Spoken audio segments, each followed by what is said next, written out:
So what I'd like to do is just really look at the first day in the Gemara, and then try and look at the Rishonim that give different explanations in the first part of the Gemara. So Omrav Chisda, Afal Pisha Omru Ein Noistin Klitachas Tarnagolis to Kabel Beit Sasa.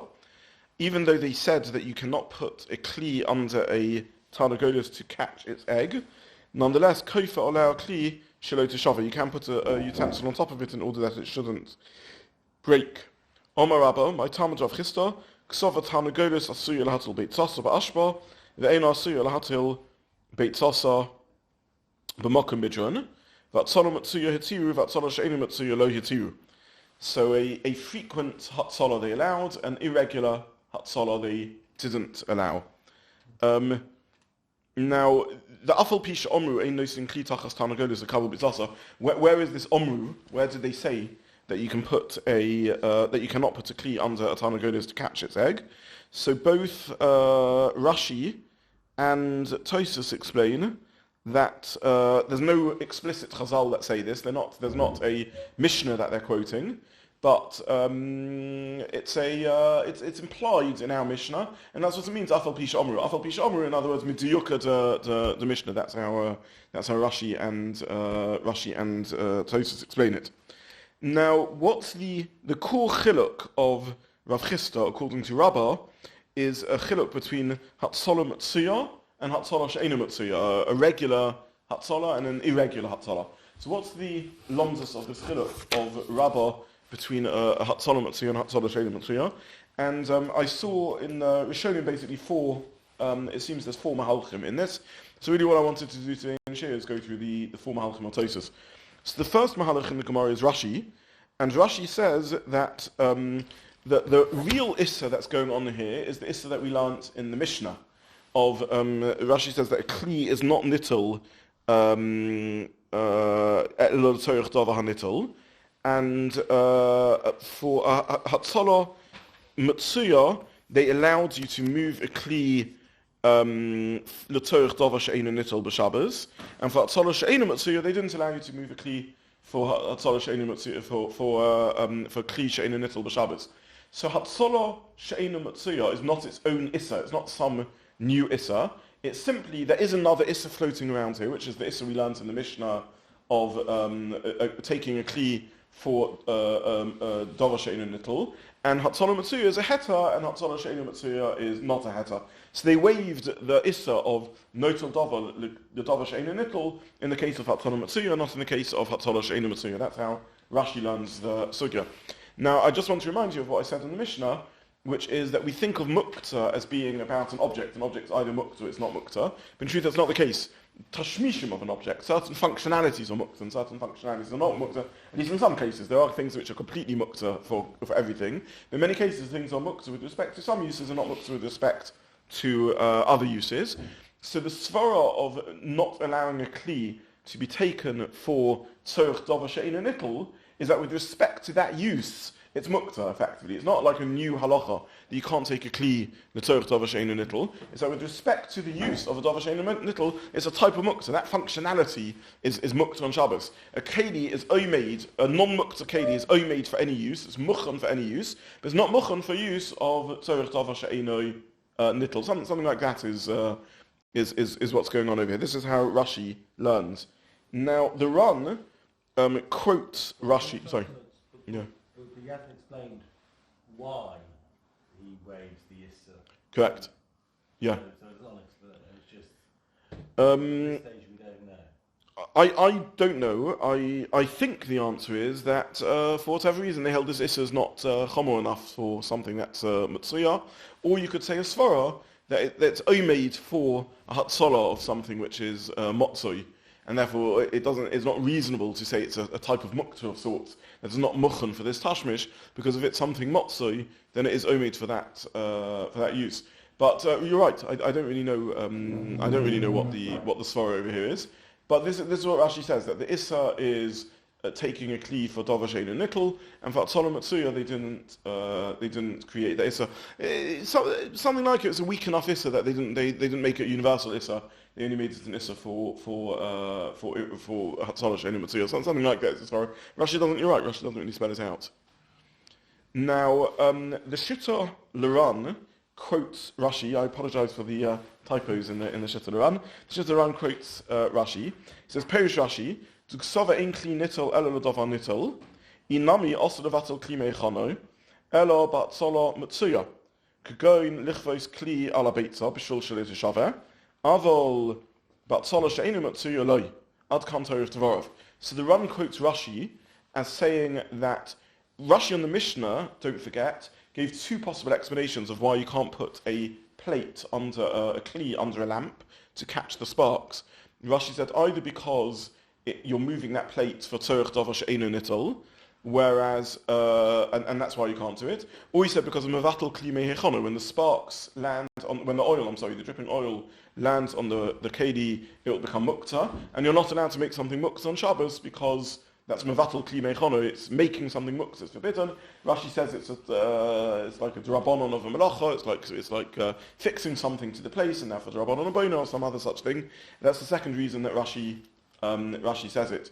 So the Ran quotes Rashi as saying both those reasons which I said on the Mishnah are what's the Isser over here, and that's the chiluk that Rabbi is saying, that both those reasons only apply for a Hatzalah she'eina matsuya, such as putting a plate under an egg, which is unusual because normally eggs don't get laid in places where they will roll away, whereas putting a plate on top of an egg, that's Hatzalah matsuya, and therefore you can do that on Shabbos. That's the summary of the sugya. Now, the Ran, as far as we can see, based on the version we have in Rashi, is slightly misquoting Rashi. Because Rashi on the Mishnah, it's true, gives both reasons, but Rashi on the Gemara only speaks about metaltal kli, the tzorech davar she'eino nitel, and on that he says the chiluk of matsuya and einu matsuya. He doesn't say the mevatel kli meichano. Is that a fair summary of the situation? Now, why? The truth is, I think I understand why Rashi doesn't say it the way the Ran says it, and I don't understand the Ran's misquote in inverted commas of Rashi. Why would Rashi not say? I mean, Rashi in the Mishnah said both reasons. Why would Rashi in the Gemara miss out one of the reasons and not say like the Ran, but say like we have it in our version of Rashi, in which he for some reason only mentions taking something that's so cliche in little and not mevatel kli meichano. Doesn't Rashi, and I haven't seen the definition of Gemara, but there is a Rashi on the second unit of Gemara, it says mevatel kli meichano. On that there's a Rashi, so he does reference it in the second. Yeah, but not here, not in our sugya. I mean, the second reason is it wouldn't apply. It would. The second reason would go against the Mistake. Why? Because you effectively would take the kli and you're putting it on top of the egg. Well, that's now completely out of use. I think that's correct. L'chora, when you put an egg on top of a kli, I hope I understood you correctly. That's not mevatel kli meichano. That's taking something the tzorech davar she'eino nitel, but it's not mevatel kli meichano. It's just putting the kli on top of the egg. It's not putting it under the egg. You're not making it a bossus of davar also. You're not making it Muktza. So the Ran is a bit of a pella in my eyes. In the Mishnah Rashi says there's two reasons why you can't put a kli under a lamp to collect oil. Both those reasons are good reasons. I mean, Rashi doesn't need my agreement. Rashi tells us they're both good reasons. Fantastic. But in the Gemara doesn't say the reason you can put a kli on top of an egg is because is because of some other allowance. It says the only reason you can is because this is called Hatzalah Matsuya. In other words, not for Hatzalah Matsuya, you wouldn't be allowed to. Right. Now let's think, which reason applies in that case? Taking a kli, the tzorech davar she'eino nitel, doesn't apply. It applies in this case. You're using the kli to protect a Muktza item. But mevatel kli meichano, is it called mevatel kli meichano when you put it on top of an egg? L'chor not. And it doesn't seem to be. It doesn't become bosses. It doesn't become Muktza. So I don't really understand. I understand why Rashi missed out that reason in Rabbi Yossi's in Rav Chisda's scenario, and I don't understand why the Ran. I don't know why he misquotes Rashi. Number one. But in any case, unstable internet connection. Rashi is only dealing with Matsuya and no Matsuya, because later on with Rabbi Yosef is only dealing with mevatel kli. True. You're correct, Paul, but the question is what exactly you mean. According to Rashi's reading of the Gemara, Rabbi is not coming to explain what the Isser is, he's coming to explain what the Heter is. The Isser is either mevatel kli meichano or kli nittel l'tzorech davar she'eino nittel.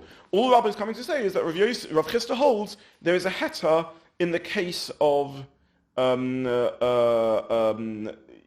Matsuya, and there's no heta in the case of Hatzolah she'eino Matsuya.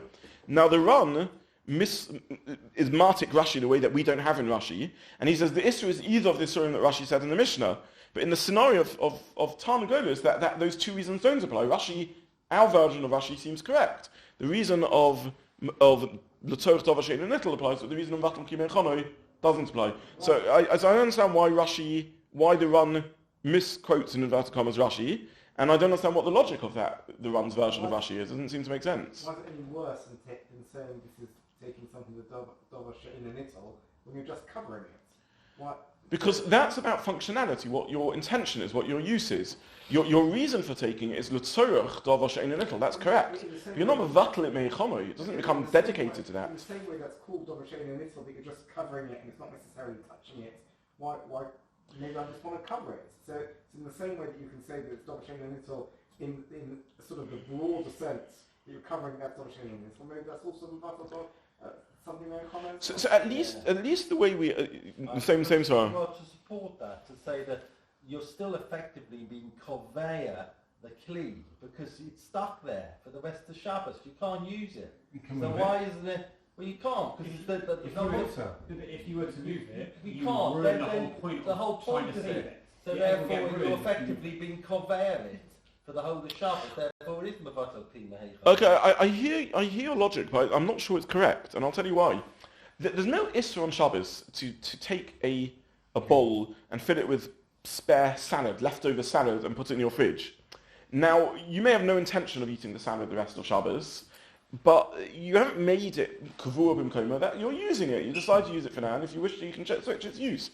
So mevatel kli meichono, seemingly, ostensibly, as far as I understood, was only when you are mevatel kli meichono, where you're making it muktza. Now, as far as I understand, there's only one case where you can, or there are many cases, but at least this is the scenario of putting something under a muktza item to collect drips of oil or to collect raw eggs. That is mevatel kli meichono, because now you're stuck. You can't move it again, because now it's under a muktza item. Both practically it's under the muktza item, and halachically it's become a bosses, the davar ha'aso, it's become the container of a davar aso. On top, I don't understand that that's called mevatel kli meichono. If you need that cake, you can change your minds, exactly. You can change it with another If you find, exactly, you can, there's no issa, you can put another keli on top, you can change your mind about it. Yeah. So, I don't understand that that's called mevatel kli meichono. Maybe the run is coming from some intuition like Adam and Jeffrey, like your svara, and maybe he holds, since I specify it for that use, it does become Muktza because I've sort of dedicated it for that use. But that's a chiddush. It's a chiddush that we don't have in Rashi in front of us, and it's a new chiddush. It's not a halacha of which we're familiar with. Well, Rashi doesn't say normally anywhere, speaking. The Rashi on the Mishnah doesn't say anywhere that the problem was actually collecting the oil. No, but we've come up with a good peshat in why Rashi in the Mishnah says both reasons, or Rashi in the Gemara doesn't, and it fits normative understanding of halacha, which is that underneath is mevatel kli meichono, on top you can change your mind. There's nothing. Sorry. Rashi says this is the chaburah shemen, shemen muktza. That seems to imply that the problem is collecting the oil itself. that's the first answer. That's the first answer. No. The chaburah shemen tatek mishum the shem muktza. That's the answer. Why is that not allowed? And that's the reasoning is because of it. Right. I hear. That's probably the better reason. Look, if for those who are online, and the Rashi of Kli Tachas Rashi has a couple of Shemen and Mataftif, Mishum the Shemen Muktahu, and the argument being put forward, which I think is correct, is that's the introduction. That's true according to both reasons, and then Rashi gives the two reasons. In which case it's good, so it's even stronger. It's Mefurish in Rashi that the problem is that you are receiving oil, which is Mukta. Masha'enkein, the egg, you're not receiving an egg, you're putting it on top of an egg. So if that's the correct reading of Rashi, which I think it is, and once we look at Rashi, then that's a knockout blow, then we definitely understand why Rashi doesn't say like the Shittul Run. Okay, so either way, the first shot in the Gemara is that Rabbah is not coming to explain any Issa. The basis of the Issa is what we already learnt in the Mishnah. Rabbah's coming to say, Heta, that in the case of Hatzolah Matsuya, we're Matir. In the case of Hatzolah She'eino Matsuya, we're not Matir. Is that how everyone learnt Rashi? Is that? I think that's not controversial. Okay. Tosfos says that what's going on here is a new Issa. The Hatzalah She'eina Matsuya, they didn't allow you to do because of a new Issa of Tircha. Let's have a look at Tosus. Hatzalah She'eina Matsuya Lo Tiru. Peish B'Kuntrus L'Dava She'eina Nittel. V'Goras B'Huda Parach Abaya Minal B'Samach Nishra Lechovish Shal Tevel Breish Gaga, etc. So Rashi's gears in the Gemara is that the Gemara is playing with Muktza, and that's the issue over here.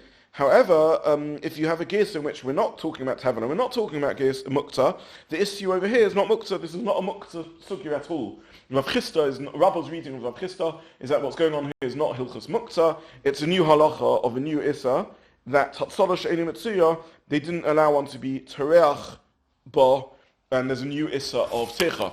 So saving things and rescuing things is a hassle on Shabbos. You have to sort of walk around and you have to worry about eggs falling and so on and so forth. Therefore, they didn't allow Hatzalah She'eina Matsuya, they didn't allow you to do on Shabbos to avoid unnecessary Techa.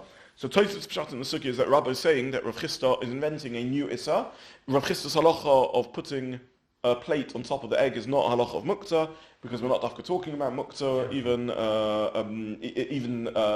the Chavis, which isn't Tevel, the Gemara talks about later. It's a new halacha of Techa. That's the shitta of Tosfos. Yeah.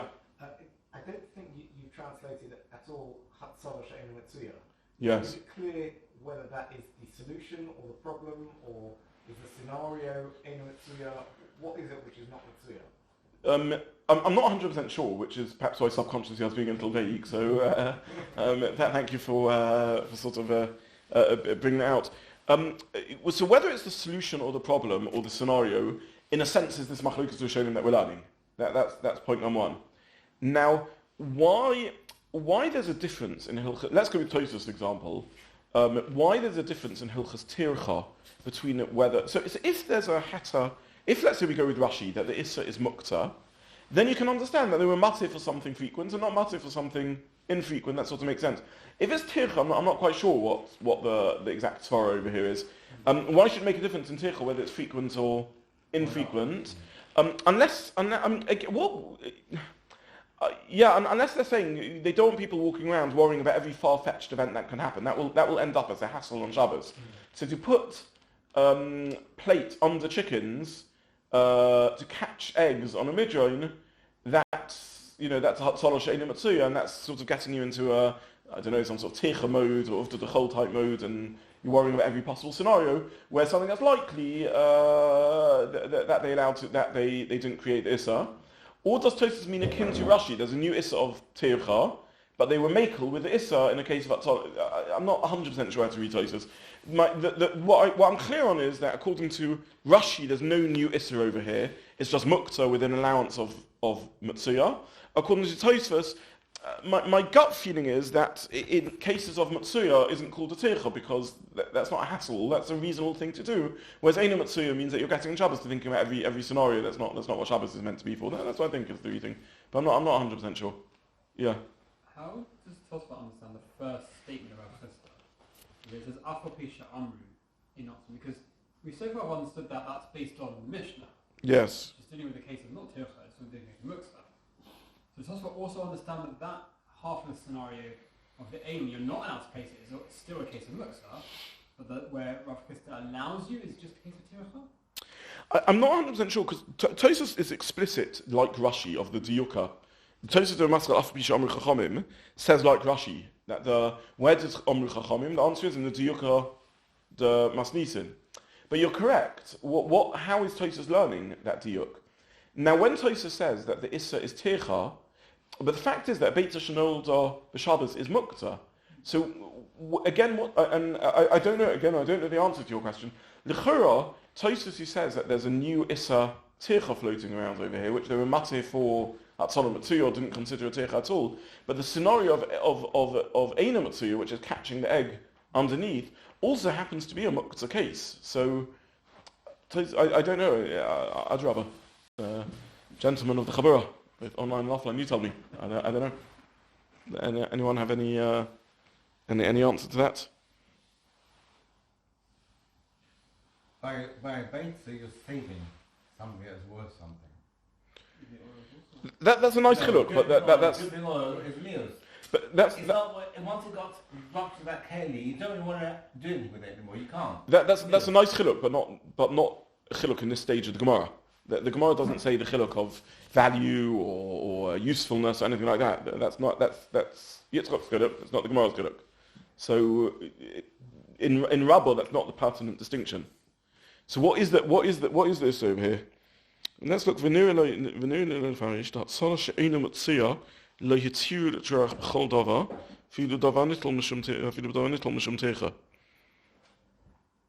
that they didn't allow because of Techa. But where do you see that? Because this scenario of Hatzalah She'eino Mitzuyah is an egg, and an egg is Muktza. And sitting underneath the egg is Mevatel Kli Meichano. So where do you see that there's this new lambdas of Techa in Tosfos? Putting a K on it, is that? But again, a good question, but that's not what Tosfos says. Tosfos says there is a Techa over here.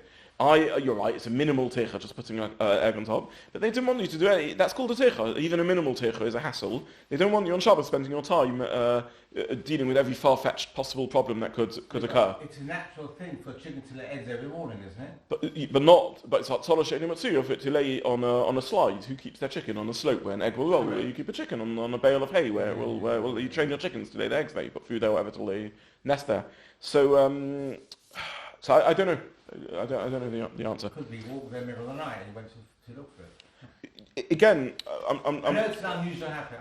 I'm simply asking a simple question over here, which is that Hatzalah She'eino Mitzuyah, the case of putting under the egg. I'm not asking. You're asking. Also happens to be Muktza.